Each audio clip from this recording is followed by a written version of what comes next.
Bismillahirrahmanirrahim. Assalamualaikum warahmatullahi wabarakatuh. Terima kasih kepada Dr. Yan sebagai pembimbing untuk modul R4 kali ini. Saya Wahyu Adhika Nugrahadi akan memaparkan tentang modul R4, yaitu tata laksana farmakoterapi dan non farmakoterapi untuk penyalahgunaan zat. Sebelumnya saya akan mohon izin untuk share screen terlebih dahulu.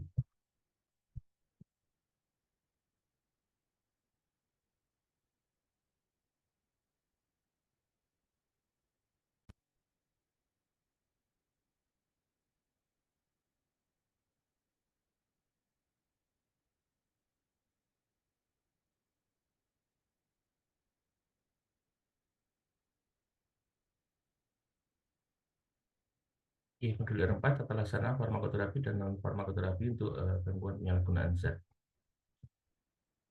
Tujuan pembelajaran mengetahui dan memahami tata laksana farmakoterapi dan non farmakoterapi untuk gangguan penyalahgunaan zat dan alkohol. Latar belakang gangguan penyalahgunaan zat atau penyalahgunaan nafsa merupakan masalah kesehatan yang serius dengan beban signifikan bagi individu yang terkena dampak dan keluarga mereka. Gangguan ini juga memunculkan biaya signifikan bagi masyarakat, termasuk hilangnya produktivitas, tantangan keamanan, kejahatan, peningkatan biaya perawatan kesehatan, dan konsekuensi sosial negatif lainnya. Ketergantungan nafsa merupakan gangguan biologis dan perilaku multifaktorial yang kompleks. Kemajuan ilmiah memungkinkan untuk dikembangkannya perawatan yang membantu menormalkan fungsi otak individu yang terkena dan mendukung mereka dalam mengubah perilaku mereka. Keberadaan penawaran perawatan berdasarkan bukti ilmiah telah membantu jutaan orang yang terkena dampak untuk dapat memperoleh kembali kendali atas kehidupan mereka. Ternyata sayangnya pandangan usang tentang gangguan nafsa atau gangguan penyalahgunaan nafsa ini masih banyak ditemui di berbagai belahan dunia. Stigma dan diskriminasi yang biasa diterapkan pada orang-orang dengan ketergantungan nafsa dan kepada para profesional yang bekerja dengan mereka telah secara signifikan mengganggu pelaksanaan intervensi perawatan berkualitas di bidang ini, termasuk menghalangi pengembangan fasilitas perawatan, pelatihan profesional kesehatan, dan investasi dalam program pemulihan. Meskipun bukti yang ada dengan jelas menunjukkan bahwa gangguan penyalahgunaan nafsa paling baik dikelola dalam sistem kesehatan masyarakat yang sama dengan masalah medis lain, seperti infeksi HIV atau hipertensi, ternyata masih sangat sulit untuk memadukan pengobatan gangguan penyalahgunaan narkotik dan zat dalam sistem kesehatan masyarakat di sejumlah besar negara yang memiliki kesenjangan yang besar antara sains, kebijakan, dan praktek klinis. Di beberapa negara itu gangguan penyalahgunaan nafsa masih dipandang sebagai masalah peradilan pidana utama, dan lembaga-lembaga di bawah Kementerian Dalam Negeri, Kementerian Kehakiman, atau Kementerian Pertahanan masih bertanggung jawab atas orang-orang yang terdampak tanpa pengawasan atau keterlibatan Kementerian Kesehatan. Ini masih cukup sering terjadi di beberapa negara. Penggunaan strategi dan metode penegakan hukum saja tidak akan memungkinkan tidak akan mungkin menghasilkan efek positif yang berkelanjutan.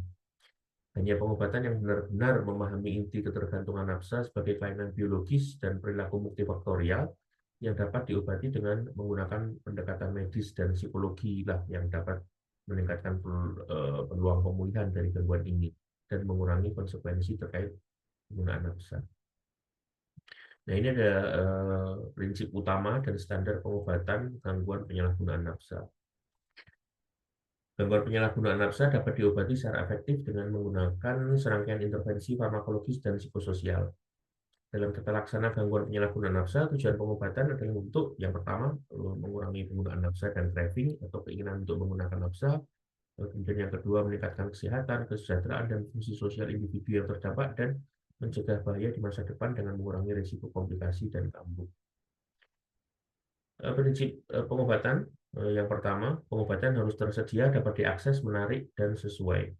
Jadi penyalahgunaan nafsa dapat diobati secara efektif dalam sebagian besar kasus jika pengguna nafsa itu memiliki akses ke berbagai layanan yang diperlukan.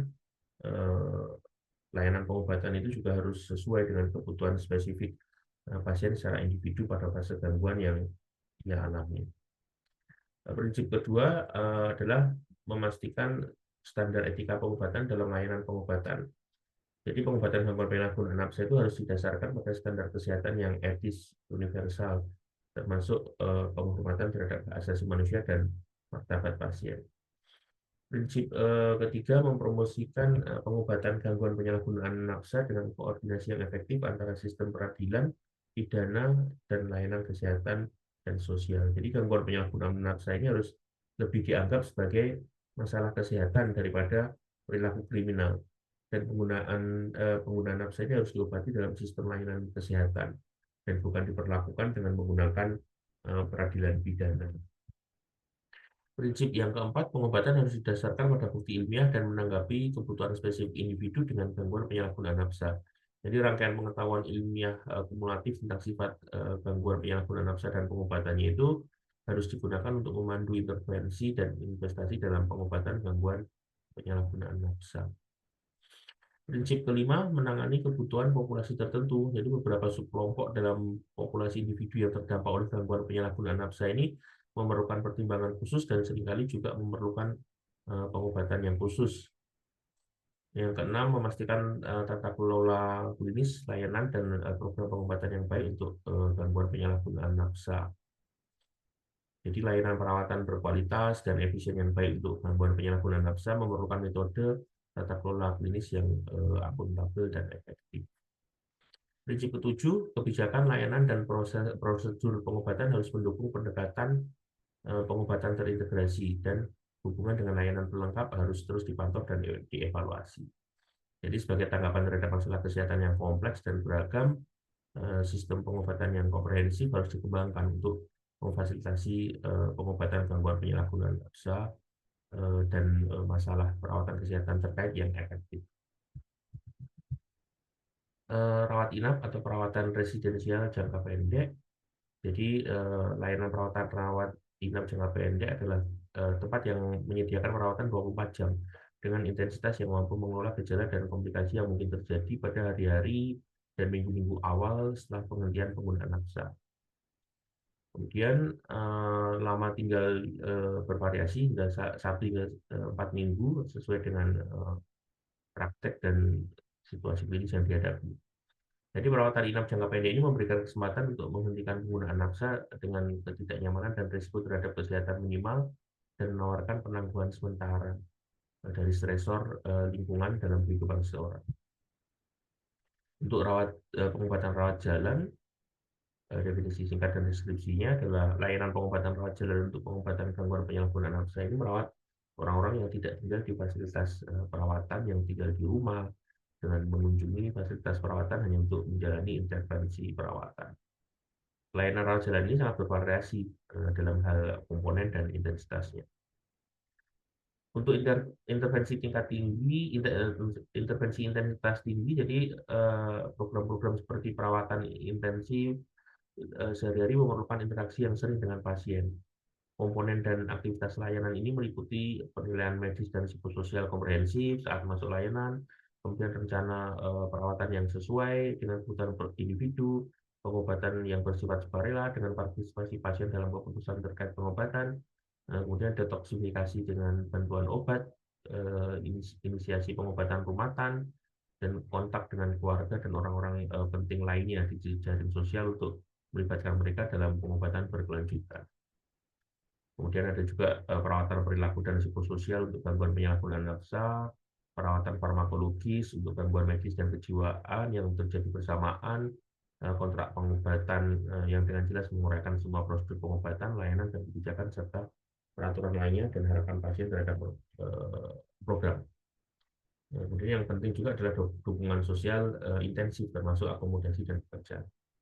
Untuk intervensi dengan intensitas menengah hingga intensitas rendah, jadi melibatkan sesi dukungan kelompok mingguan, perawatan psikologis individu, dan edukasi mengenai kesehatan dan obat-obatan, dan dukungan sosial intensitas rendah.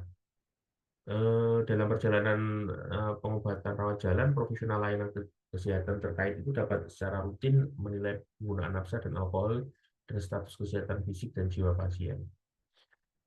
Kemudian kerjasama rutin dengan dukungan sosial dan lembaga lain termasuk pendidikan, pekerjaan, kesejahteraan, sumber dukungan untuk penyandang cacat, misalkan perumahan, jejaring sosial atau bantuan hukum juga harus tersedia.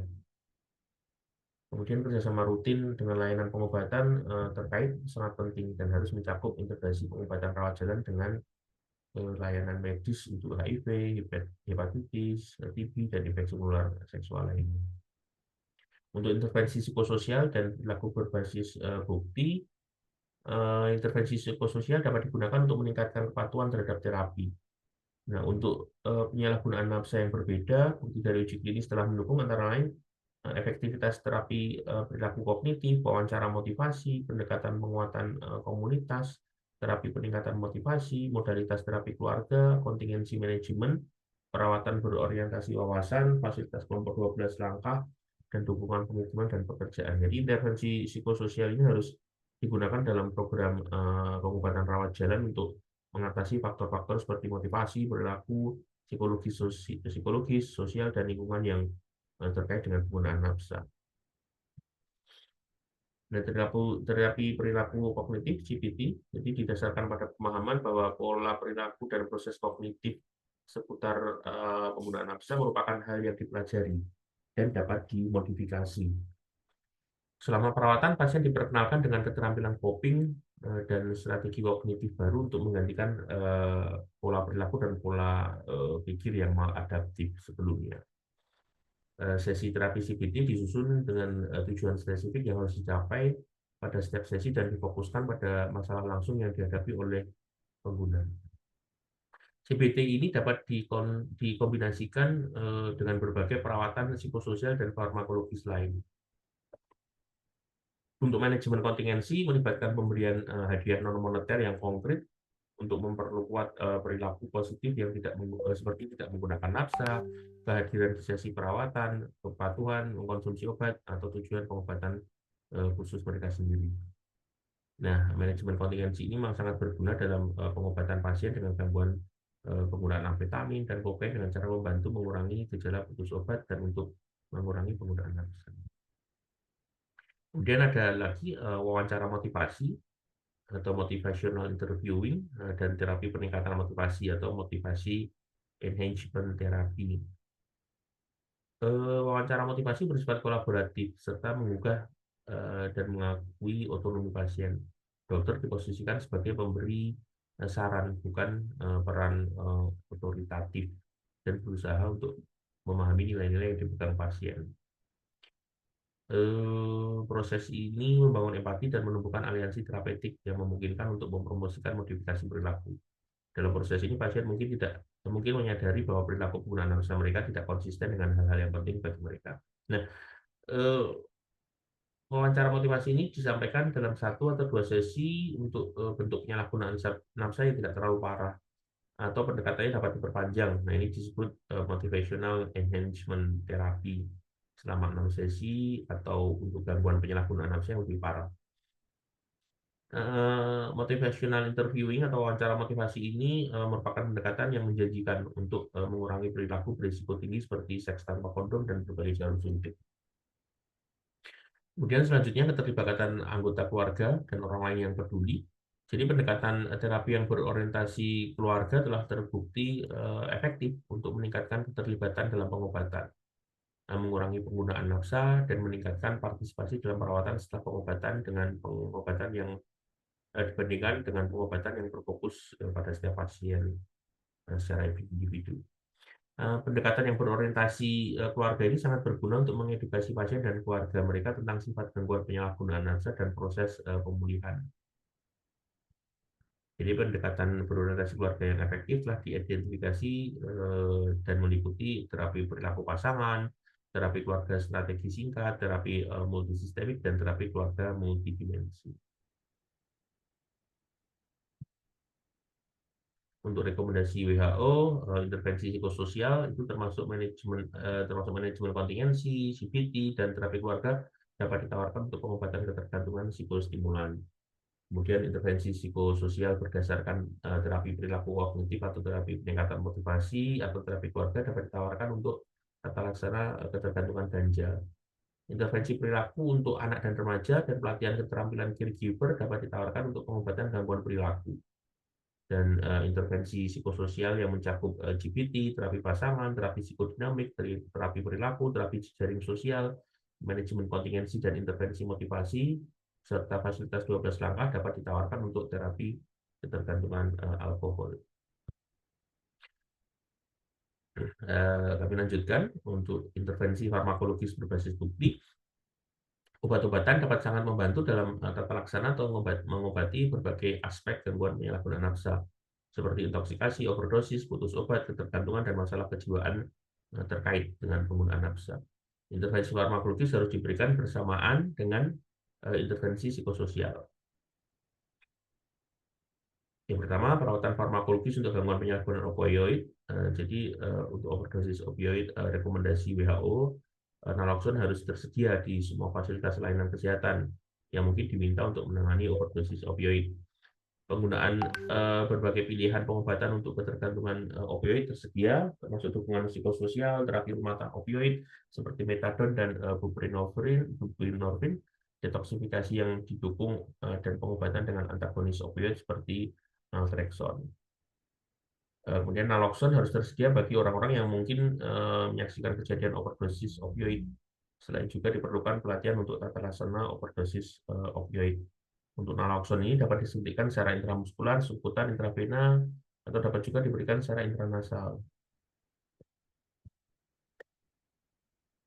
Kemudian pelatihan naloxone dan resusitasi itu harus didistribusikan kepada pasien, anggota keluarga, dan orang lain yang mungkin menyaksikan kejadian overdosis.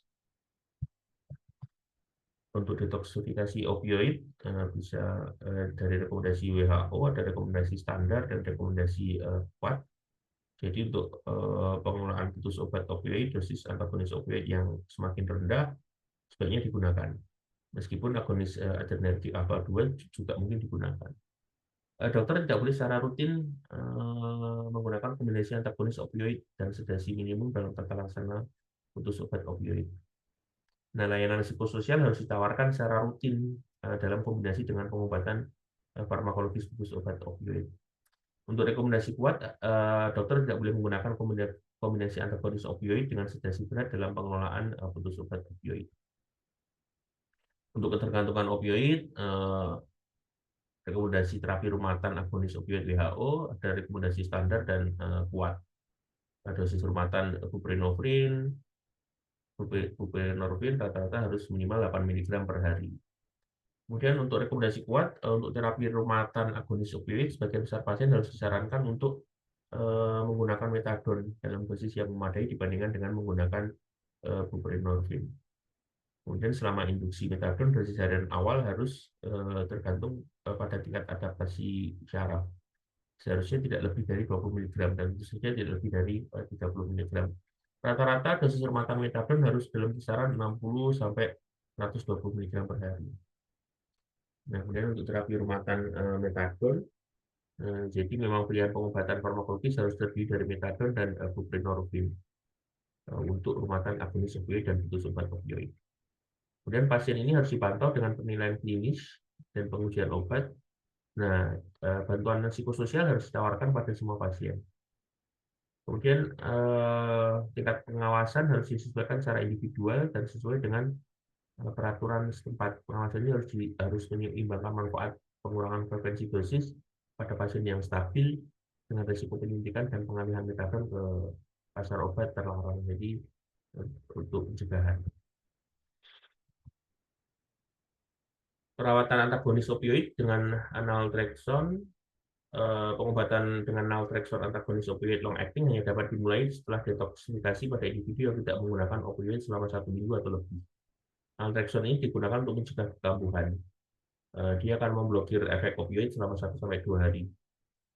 Naltrexone dapat bermanfaat bagi pasien yang satu, tidak memiliki akses ke pengobatan yang dengan agonis, dua, memiliki motivasi yang tinggi untuk pantang dari semua opioid, tiga, tidak dapat melakukan terapi agonis karena efek sampingnya, atau empat, telah berhasil dalam pengobatan agonis tapi ingin menghentikan pengobatan agonis dan juga dilindungi dari kemungkinan kambuh. Kemudian untuk pengobatan farmakologis untuk gangguan penyalahgunaan psikostimulan seperti amfetamin dan kokain adalah zat yang sering digunakan dan bermasalah di banyak wilayah dunia. Sampai saat ini tidak ada obat yang terbukti secara konsisten berhasil untuk pengobatan gangguan penyalahgunaan psikostimulan. Obat antipsikotik dan obat penenang dapat digunakan untuk mengelola gejala psikotik yang dihasilkan dari intoksikasi psikostimulan akut. Karena lebih dari separuh pasien dengan gangguan penyalahgunaan psikostimulan memiliki gangguan psikiatrik mayor yang terjadi bersamaan, misal depresi mayor, gangguan bipolar, atau skizofren. Untuk sindrom putus obat stimulan, obat simptomatik dapat digunakan untuk mengobati gejala putus obat. Bagaimana diperlukan misalkan antiemetik, antidiare, analgesik, dan obat dengan. Kemudian pengobatan farmakologis gangguan penggunaan ganja, sampai saat ini tidak ada pengobatan farmakologis yang disetujui untuk gangguan penggunaan ganja, dan perawatan psikososial tetap menjadi pendekatan utama. Jika sindrom putus obat ganja ditemui, obat simptomatik dapat digunakan untuk mengobati gejala, misalkan antiemetik, antidiare, analgesik, atau obat penenang. Namun dokter harus meresepkan obat ini untuk jangka waktu yang singkat saja dan memantau dengan cermat respon pengobatannya, karena risiko toleransi dan penyalahgunaan obat dapat berkembang dalam penggunaan yang lebih lama. Nah, farmakoterapi gangguan jiwa komorbid, banyak pasien dengan penyalahgunaan nafsa mengalami gangguan jiwa komorbid seperti depresi, gangguan stres pasca trauma, mania, atau psikosis. Segera setelah penghentian penggunaan nafsa, banyak pasien mengalami gangguan gejala kejiwaan seperti kecemasan atau insomnia yang dapat diobati dengan obat simptomatik. Namun, obat penenang hipnosis seperti benzodiazepin harus digunakan dengan hati-hati karena memiliki potensi ketergantungan yang tinggi. Sebaliknya, alternatif obat-obatan seperti antidepresan atau neuroleptik juga harus dipertimbangkan sebagai tambahan untuk perawatan psikososial dan perilaku. Selanjutnya, tata laksana pemulihan dan dukungan sosial. Jadi, tata laksana pemulihan menggabungkan berbagai kegiatan yang mempromosikan dan memperkuat sumber daya internal dan eksternal untuk membantu pasien mengelola masalah terkait nafsa secara sukarela dan aktif. Faktor dan kegiatan berikut meningkatkan reintegrasi sosial dan meningkatkan peluang remisi. Yang pertama, memperkuat ketangguhan individu, efikasi diri, dan kepercayaan diri untuk mengelola tantangan dan stres sehari-hari. Jejaring sosial yang mendukung dapat membantu memantau stabilitas pemulihan, pantang nafsa, dan kepatuhan terhadap pengobatan. Akomodasi yang stabil, pekerjaan yang bermakna, dengan penghargaan di tempat kerja yang menggantikan stigma dan diskriminasi. Keterlibatan politik, kemanusiaan, atau spiritual yang menyediakan cara untuk menghubungkan makna dengan tekanan hidup dan mengembangkan tujuan hidup yang lebih kuat. Remediasi masalah hukum dan keuangan, keterlibatan aktif dalam kelompok swadaya, agama, atau lainnya. Penilaian dan pilihan pengobatan. Jadi pilihan pengobatan untuk seorang individu harus didasarkan pada penilaian terperinci terhadap kebutuhan pengobatan, kesesuaian pengobatan untuk memenuhi kebutuhan tersebut, penerimaan pasien, dan ketersediaan pengobatan. Kemudian yang penting juga, tes sukarela untuk HIV dan penyakit menular umum harus tersedia sebagai bagian dari penilaian individu disertai dengan konseling sebelum dan sesudah pengujian. Idealnya semua pasien memang harus diuji pada penilaian awal untuk penggunaan nafsa. Kemudian rencana pengobatan harus mengambil perspektif jangka panjang. Nah, tujuan utama perawatan jangka panjang itu yang pertama untuk mengurangi risiko kembali menggunakan nafsa, kemudian untuk mengobati gangguan kejiwaan dan penggunaan nafsa melalui terapi obat dan psikososial, mengembangkan keterampilan mengatasi ketagihan dan stres kehidupan tanpa menggunakan nafsa, kemudian meningkatkan kesehatan pribadi dan keluarga serta lingkungan kerja dan fungsi sosial, dan mengembangkan hubungan interpersonal yang efektif. Kemudian mengembangkan keterampilan interpersonal dan komunikasi untuk membangun jejaring, memperoleh gaya hidup yang lebih sehat, menyelesaikan pendidikan, dan mengembangkan keterampilan untuk semakin bisa mendapatkan kembali kendali atas kehidupan mereka, begitu mereka kembali ke masyarakat umum. Nah, ini ada beberapa model organisasi layanan pengobatan. Yang pertama, pendekatan satu pintu untuk pengobatan dan perawatan gangguan penyalahgunaan nafsa. Jadi bisa dilihat bagiannya. Memang mengingat banyaknya dan beragamnya kebutuhan orang dengan gangguan penyalahgunaan nafsa, akan ideal jika berbagai layanan medis dan sosial disediakan dalam satu fasilitas atau program. dapat digambarkan sebagai one stop shop seperti gambar yang kita tampilkan gitu. Penyediaan layanan terpadu tanpa hambatan dalam aksesibilitas semacam ini itu mencakup berbagai layanan pengobatan yang lengkap serta menyediakan pengobatan ketergantungan nafsa komprehensif. Kemudian model organisasi layanan pengobatan yang lainnya, pendekatan berbasis masyarakat untuk pengobatan dan perawatan gangguan penyalahgunaan nafsa seperti gambar yang kita tampilkan. Jadi jika program perawatan tidak dapat mengintegrasikan semua layanan, rangkaian pengobatan komprehensif terkoordinasi termasuk berbagai komponen sistem pengobatan dan perawatan harus dikembangkan. Nah, pendekatan ini menempatkan layanan klinis sebagai unsur utama, tetapi juga menawarkan berbagai layanan tambahan di tingkat masyarakat. Dalam jaring pengobatan berbasis masyarakat ini, kemitraan yang luas tidak hanya terbentuk antara layanan yang berbeda di sektor kesehatan masyarakat dan sektor sosial, tapi juga dengan pemangku kepentingan masyarakat lain. Kemudian ini modal pemulihan, jadi layanan pemulihan dapat diimplementasikan dalam serangkaian pengaturan dan tahapan gangguan. Misalnya penyelesaian masalah hukum, kegiatan yang menghasilkan pendapatan, dukungan pemulihan teman sebaya, dukungan sosial, aftercare, rumah singgah, kemudian pelatihan kejuruan, dan lain-lain. Nah, kemudian dalam dokumen mengenai praktek yang baik untuk tata laksana pemulihan berkelanjutan, 8 domain ini telah didefinisikan sebagai saran area pemulihan dan intervensi untuk dipertimbangkan secara berkelanjutan. Daftar pustaka yang kami pakai. Matur nuwun, terima kasih atas waktunya. Terima kasih Dr. Yan. Mohon masukan dan arahannya. Terima kasih. Sekian dari saya. Wassalamualaikum warahmatullahi wabarakatuh.